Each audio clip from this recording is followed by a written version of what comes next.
Welcome to Fluent Phonics. Today, we will focus on mastering the pronunciation of the word fifth. Fifth.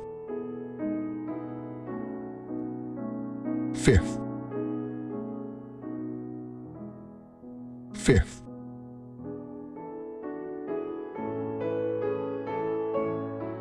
Here's an example of how one might use it in a sentence. She finished in fifth place in the race. Fifth refers to the position or rank that is one higher than fourth and one lower than sixth.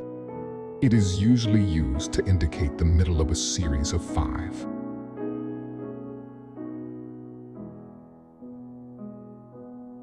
Thank you for your time.